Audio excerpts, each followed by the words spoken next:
दो बैलों की कहानी। मनुष्य ना तो पशुओं को समझ पाए हैं और ना उनका आभार मानते हैं। वे गधे के भोलेपन का आदर नहीं करते और बैलों को तो अपने काम आने वाला साधारण प्राणी समझते हैं। परंतु झूरी उनसे अलग था। उसे अपने बैलों हीरा और मोती से बहुत प्रेम था। हीरा और मोती में अच्छी मित्रता थी। दोनों एक दूसरे की मन की बात समझ जाते थे। आज मैं हल्का बोझ उठाऊंगा। नहीं, मैं उठाऊंगा। उफ, ये झूरी तो जानवरों को ज्यादा ही लाड़ करता है।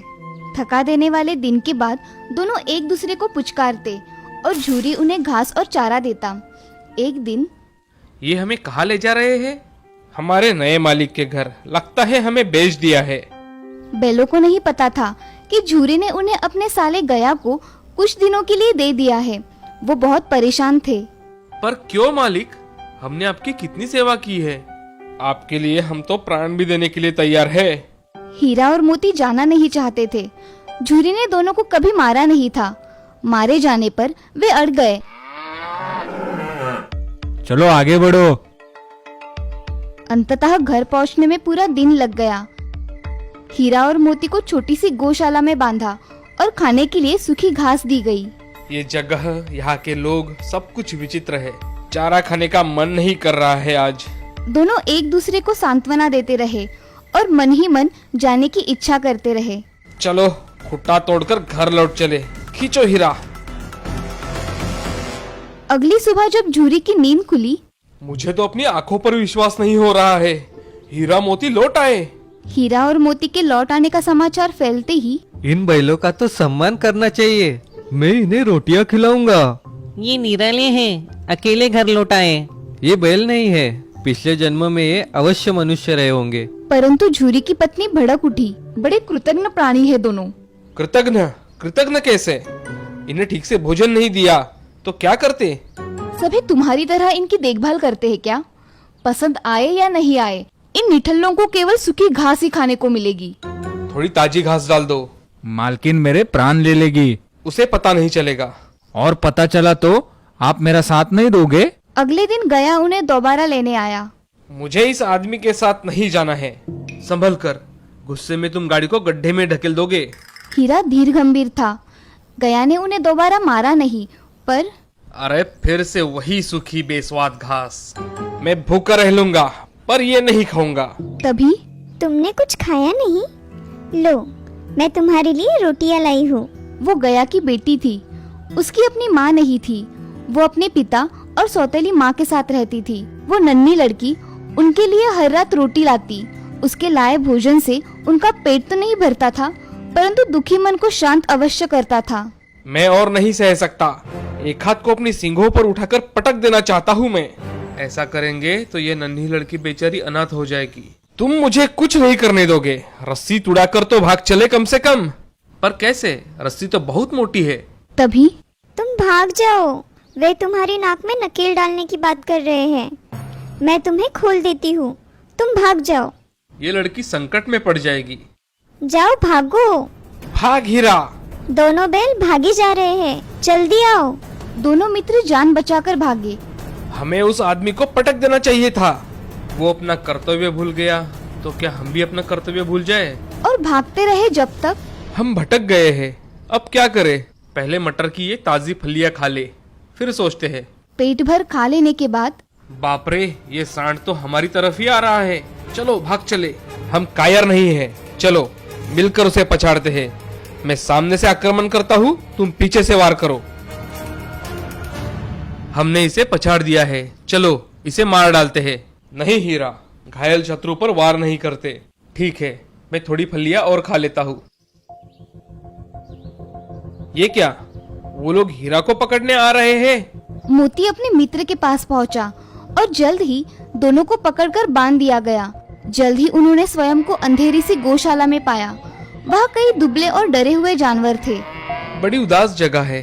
अगला दिन भी बीत गया, परंतु जानवरों को एक भी दाना खाने को नहीं मिला। मैं ऐसे नहीं रह सकता। चलो दीवार तोड़ते हैं। तुम तोड़ो, मुझ में अब दम नहीं बचा। गौशाला की दीवार कच्ची थी। मोती तब तक सींग मारता रहा जब तक दीवार तोड़ रहा है? रुक, अभी तुझे सबक सिखाता हूँ।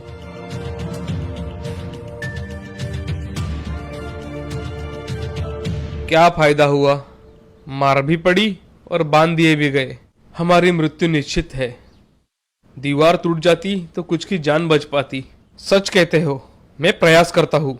2 घंटे बाद जानवरों को भागने लायक दीवार टूट गई। भाग मोती, भागने का अच्छा अवसर है। क्या तुम मुझे इतना स्वार्थी समझते हो? इतना समय साथ बिताने के बाद मैं तुम्हें छोड़कर कैसे जा सकता हूँ? हीरा के कारनामों का परिणाम अच्छा नहीं था। 1 सप्ताह बाद हमें मारा भी और भूखा भी रखा। मुझसे उठा भी नहीं जा रहा है। 1 सप्ताह से हम केवल पानी ही पी रहे हैं। तभी जानवरों की नीलामी हो रही थी। दोनों बैल बेचे जाने वाले थे। ये रहा बैलों का जोड़ा। दोनों बैल जान चुके थे कि वो आदमी उन्हें क्यों खरीद रहा है। ये तो हड्डी का ढांचा रह गया है। चलेगा, मुझे यही तो चाहिए। नीलामी हो गई। दोनों डरे हुए जानवरों को वो ले चला। हमें मार दिया जाएगा। ईश्वर हमारी रक्षा क्यों नहीं करते? एक बार वो नन्ही लड़की के रूप में आए थे।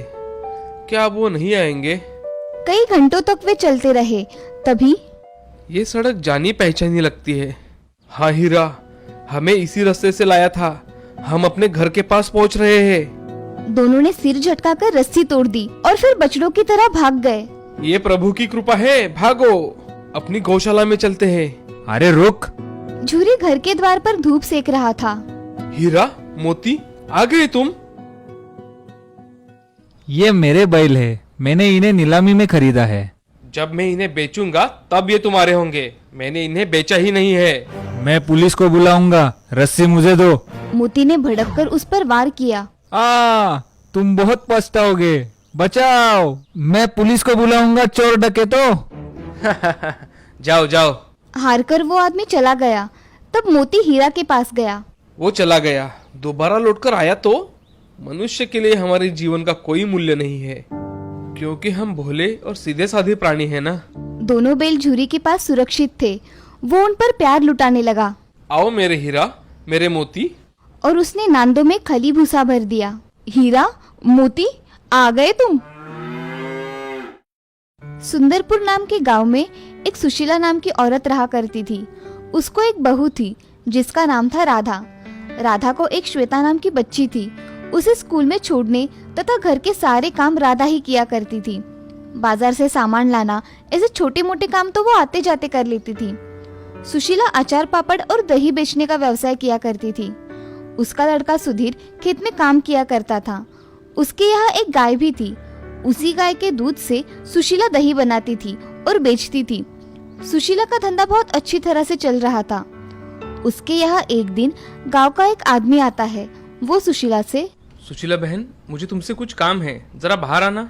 अरे रघु भाई साहब, आइए ना, इधर कैसे आना हुआ?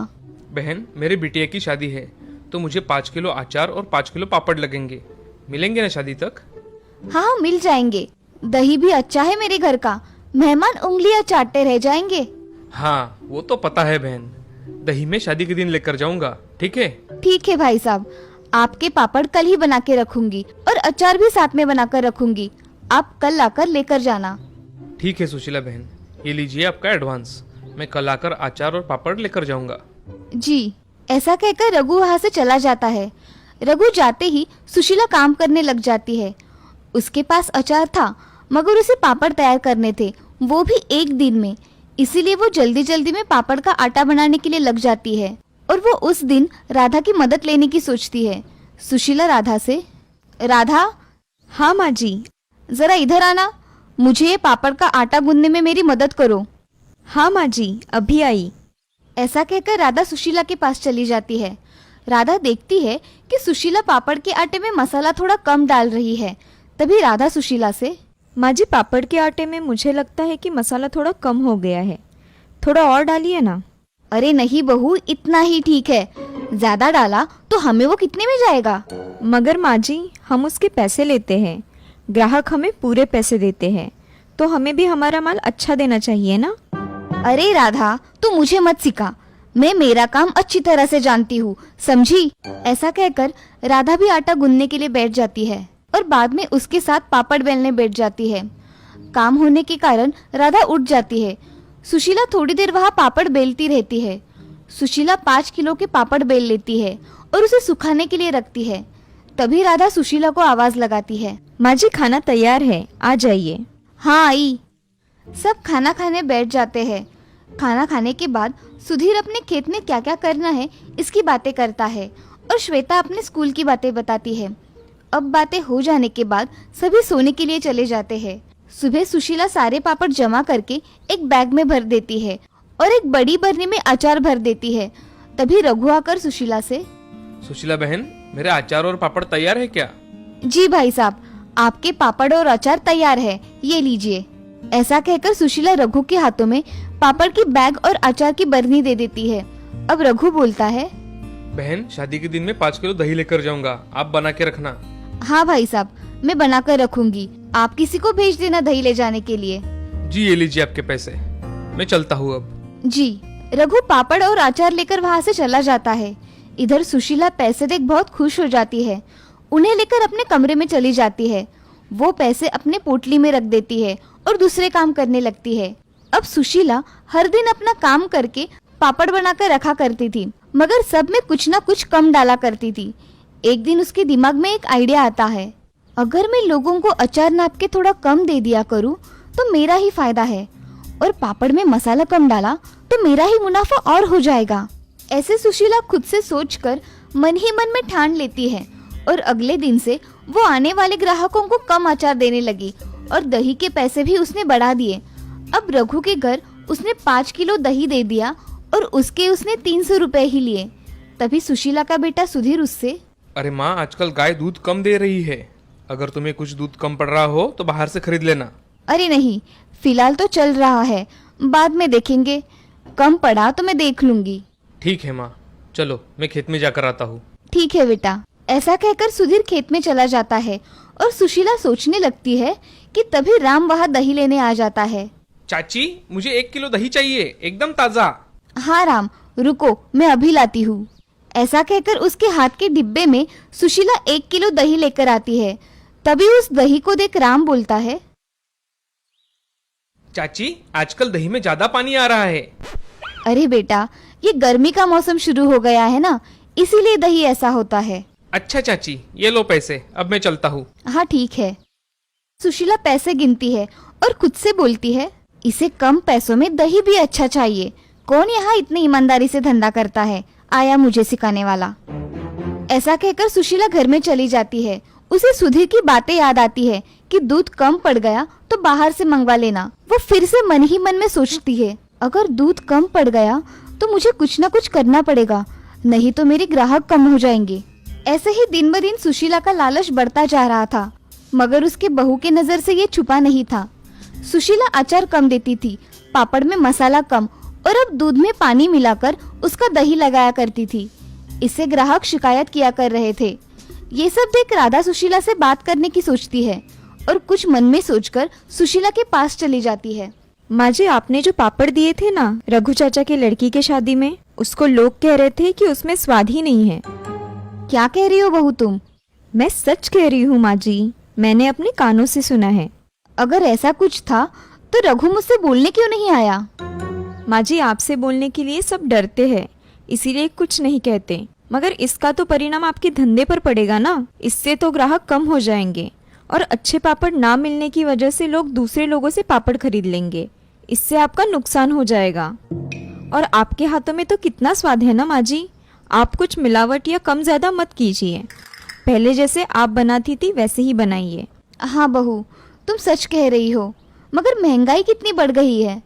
माँ जी, आप थोड़े वस्तु के दाम बढ़ा देंगी तो चलेगा, मगर जो भी चीज़ हमारे यहाँ से जाएगी ना, उसका स्वाद लोगों के मुंह में बैठा रहना चाहिए। हाँ बहू, मैंने ऐसा कभी सोचा ही नहीं। मैं कम मसाला डाल पापड़ का स्वाद बिगाड़ रही थी। और माँ जी, आपको दूध में भी मिलावट करने की कोई ज़रूरत नहीं है।